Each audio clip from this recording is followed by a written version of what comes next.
Hello friends, welcome back to my channel. और आज हम पढ़ेंगे चैप्टर 12 क्लास 10 साइंस इलेक्ट्रिसिटी। तो इसमें हम पढ़ेंगे इलेक्ट्रिसिटी। इलेक्ट्रिसिटी क्या है? इलेक्ट्रिसिटी के बिना हम आजकल हमारा लाइफ नहीं चल सकती। इलेक्ट्रिसिटी हमारी लाइफ का एक पार्ट बन चुका है।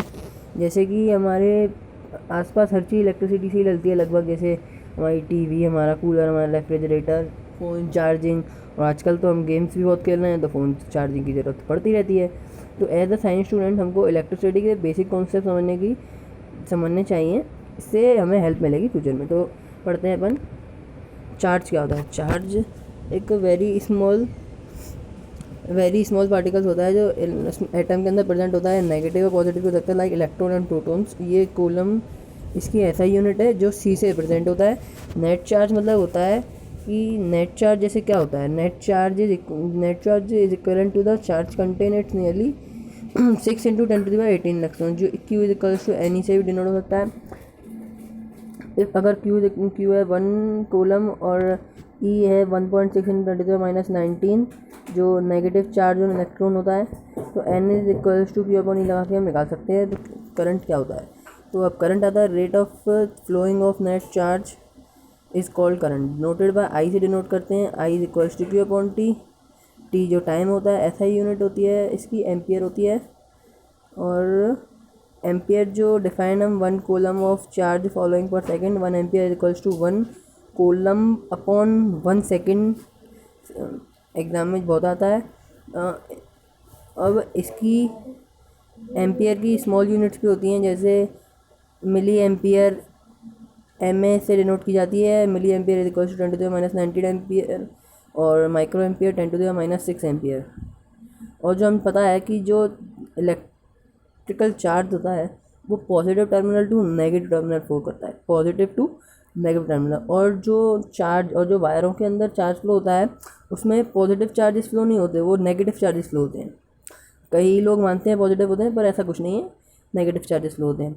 एमीटर जो होता है एक इंस्ट्रूमेंट होता है जो इलेक्ट्रिक करंट को मेजर करता है सर्किट के अंदर। ये सीरीज़ में कनेक्ट होता है और इसको डिनोट ऐसे करते हैं, जिसे देख लिया है आपने।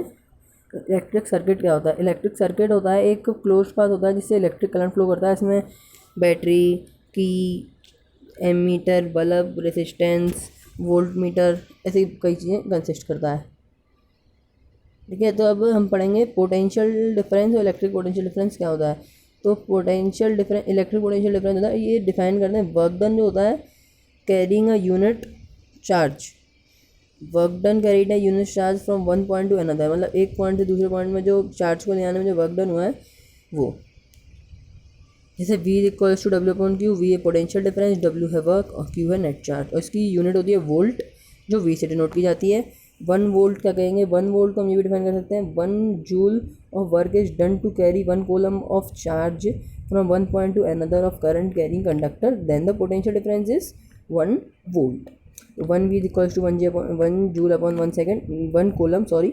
वोल्ट मीटर क्या होता है? वोल्ट मीटर का इंस्ट्रूमेंट होता है जो वोल्टेज पोटेंशियल डिफरेंस से रिप्रेजेंट मतलब मेजर करता है। ये इससे ऐसे रिप्रेजेंट होता है V प्लस माइनस। इन इलेक्ट्रिक सर्किट ये पैरेलल कनेक्ट होता है और ये बहुत हाईली रेजिस्टेंस होता है। देख लीजिए सेल और मतलब ये जो बेसिक चीज़ें इस चैप्टर में हमको यूज़ करनी है, जिसको हम ऐसे रिप्रेजेंट करते हैं। तो अब आगे बढ़ते हैं। एक साइंटिस्ट है जॉर्ज साइमन ओम, इनने हमें कुछ कॉन्सेप्ट दिए, जैसे कि उन्होंने हमें बताया रेसिस्टेंस क्या होता है, वोल्ट मीटर कैसे कनेक्ट करना होता है। इन्होंने हमको बताया रेसिस्टेंस रिलेशनशिप बताया, करंट फ्लोइंग थ्रू कंडक्टर और potential difference according to terminal of the conductor using the circuit diagram. इनने हमको ये बताया, जैसे हम देख सकते हैं ये एक डायग्राम है और ओम्स लॉ, इनने हमें एक लॉ दिया उसे कहते हैं ओम्स लॉ। तो ये इसने इन्हें बताया जो V है वो डायरेक्टली प्रोपोर्शनल टू है I के, जो वोल्टेज है वो करंट के बिल्कुल डायरेक्टली प्रोपोर्शनल है। तो इसको हमने प्रोपोर्शनलिटी साइन हटाने के लिए हम 9th में ही पढ़ा है कि एक कांस्टेंट दिया जाता है, तो इधर कांस्टेंट दिया R, तो V is equals to IR। जो R है ना प्रोपोर्शनली कांस्टेंट है गिवन मेटल के लिए गिवन टेम्परेचर पे, इसको रेसिस्टेंस कहते हैं। और द ग्राफ बिटवीन जो V और I के बीच में ग्राफ होता है एक बिल्कुल स्ट्रेट लाइन होती है, जैसे लाइक दिस दिया हुआ है आपको। रेसिस्टेंस होता है प्रॉपर्टी ऑफ एक कंडक्टर होता है, प्रॉपर्टी होती है कंडक्टर की जो फ्लो ऑफ करंट अपोज करता है। It is represented by I R and sign होता है इसका ऐसे, और इसकी यूनिट होती है ओम, OHM, या ऐसे साइन भी बना सकते हैं। 1 ओम को कहते हैं 1 ओम। The resistance of a conductor is said to be 1 ohm when the potential difference of the conductor is 1 volt and the current flowing through it 1 ampere। तो रियोसेट ये आपको ज़्यादा कुछ काम का नहीं है। रियोसेट ये ज़्यादा पेपर में आता नहीं है। तो factor on which resistance of a conductor depends, तो वो होता है फैक्टर जो होते हैं रेजिस्टेंस ऑफ कंडक्टर लेंथ पर डायरेक्टली प्रोपोर्शनल होता है, और क्रॉस सेक्शन एरिया पे इन्वर्सली प्रोपोर्शनल होता है। तो मतलब इसका मतलब क्या होता है डायरेक्टली प्रोपोर्शनल, तो लेंथ जितनी बड़ी होगी उसका रेजिस्टेंस उतना ही ज़्यादा होगा। अगर उसका क्रॉस सेक्शन एरिया जितना बढ़ता जाएगा उसका रेजिस्टेंस कम होता जाएगा। तो यहाँ पे हमने कांस्टेंट दिया rho is a constant known as resistivity of material. Resistivity then the ठीक है, रेसिस्टिविटी क्या है, resistance of offered by a wire of length and unit cross section area is called, इसकी होती है यूनिट ओम पर मीटर। इसका फॉर्मूला बन जाता है R is equals to rho into L upon A, फिर बनता है rho is equals to R into A upon L. तो रेसिस्टेंस, तो अब हम पढ़ेंगे रेसिस्टेंस इन पैरेलल और सीरीज़। तो रेसिस्टेंस इन सीरीज़ पढ़ते हैं। जो रेसिस्टेंस इन सीरीज़ में जो रेसिस्टेंस होता है ना, ऐसे R1 R2 R3 है ये, और ओम्स लॉ से हम इसको प्रूफ करेंगे।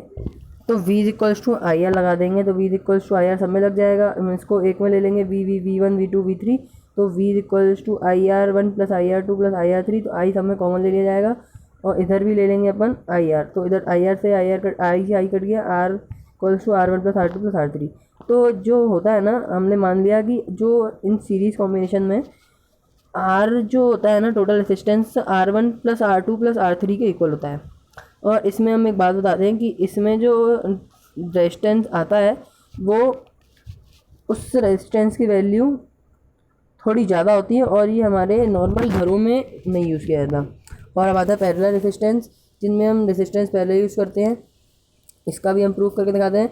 I equals to V upon R1, I equals to V upon R2 ऐसे करेंगे। तो V से फिर V अपॉन R1 हर जगह रख दिए, पुट कर देंगे वैल्यू, तो V से भी कट जाएगा, तो 1 upon R is equals to 1 upon R1 R2 R3 plus करके। तो इसमें ये होता है रेसिप्रोकल, ठीक है। तो ये हम लोग घर में यूज़ करते हैं। तो हम इसमें अब पढ़ेंगे सीरीज़ के डिसएडवांटेज। जैसे हम लोगों के घर में सीरीज़ के डिसएडवांटेज क्या है, जैसे हम लोगों ने कोई भी 3-4 चीज़ें एक सीरीज़ में कनेक्ट, जैसे एक बल्ब है, एक फ़ैन है, एक कूलर है। तो सपोज़ अगर एक में फॉल्ट आ गया, एक में कोई कहीं से कनेक्शन ब्रेक हो गया, तो आपकी कोई और चीज़ भी नहीं चलेगी, ठीक है। और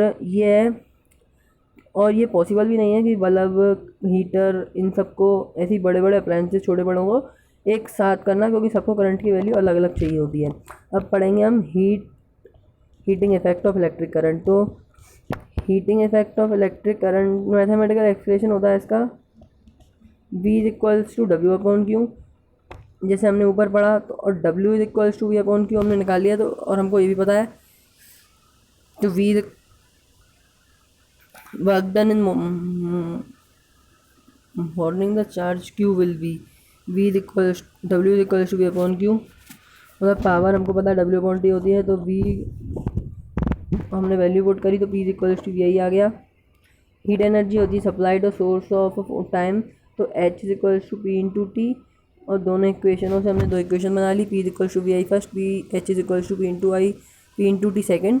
तो H is equals to VIT होगा इक्वेशन, और इसको हम और भी लिख सकते हैं H is equals to I square RT Ohm's law से, और इसको जूल्स लॉ ऑफ हीटिंग भी कहते हैं, इसकी यूनिट भी जूल होती है, ठीक है। और law stated the heat produced in a system, heat directly proportional to the square of current in directly proportional to the resistance for given current directly proportional to time for which the current flowing. Applications क्या होते हैं, toaster, heater, ये सब हम इसी में use करते हैं। बल्ब प्रोड्यूस, लाइट ABC का ही वो है। तो ये सब नॉर्मल चीज़ें हैं। फ्यूज़ कनेक्ट होता है उसमें, अगर कॉपर वायर से अगर उसमें ज़्यादा ही इलेक्ट्रिसिटी पास होने लगती है तो वो जल जाता है और फ्यूज़ कट हो जाता है, इससे किसी सर्किट होने, शॉर्ट सर्किट होने से बच जाता है। तो कुछ एग्जांपल हैं। इलेक्ट्रिक पावर क्या होती है, in case electricity it is defined as a rate of change electric energy dissipate और कंज्यूम डेसिपेट और कंज्यूम इलेक्ट्रिकल एनर्जी डेसिपेट और consume in electric circuit. P equals to V I, P equals to I square R, P equals to V square upon R. तो ये सब होता है तो electrical energy. और ऐसा यूनिट होती है एनर्जी की W जूल ले लेते हैं क्योंकि ज़्यादा कमर्शियल एनर्जी होती है इलेक्ट्रिक एनर्जी की KWH किलोवाट आवर। और 1 यूनिट भी कहते हैं। जैसे आपके घर में कोई बिल आता होगा, अब ये बात है कि हम निकालें कैसे। तो देखिए हम आपके घर के बिजली के अब कितना बिल कैसे आया वो भी निकाल सकते हैं। जैसे KWH निकाल लिया तो इसकी KWH होता है 3.6 × 10⁶ जूल। अब इसको हम मान लीजिए हमको 2 दिन का दिया है, 2 दिन में कितने आवर होते हैं उसको हम 3.6 × 10⁶ से मल्टीप्लाई करके, और जो हमारे एरिया में से बिजली की कीमत कितने रुपए चल रही है उसको मल्टीप्लाई कर देंगे तो हमारे घर के बिजली का बिल भी आ जाएगा। और यहाँ पे कुछ क्वेश्चन बैंकेज हम कर सकते हैं डिफाइन, ये सब हमको ऊपर मिल जाएगा और ये सब हमको ऊपर ही मिल जाएगा। तो हम आपको थोड़ा रेसिस्टेंस निकालने वाला करते हैं। तो देखिए ये 3 रेसिस्टेंस हैं, ये हम इसका रेसिस्टेंस का टोटल रेसिस्टेंस कैसे निकालेंगे। देखिए फर्स्ट वाले का देखते हैं। चलिए वीडियो ज़्यादा हो चुकी है तो आज के लिए इतना ही। Thanks friends and bye bye. और हमारी वीडियो को लाइक करना ना भूलिएगा, शेयर करना ना भूलिएगा और comment down for your next video and subscribe my channel and also click to bell icon जैसे कि जिससे आपको हमारे वीडियो के नोटिफिकेशन मिलते रहेंगे। Thank you friend, good bye और थैंक्स फॉर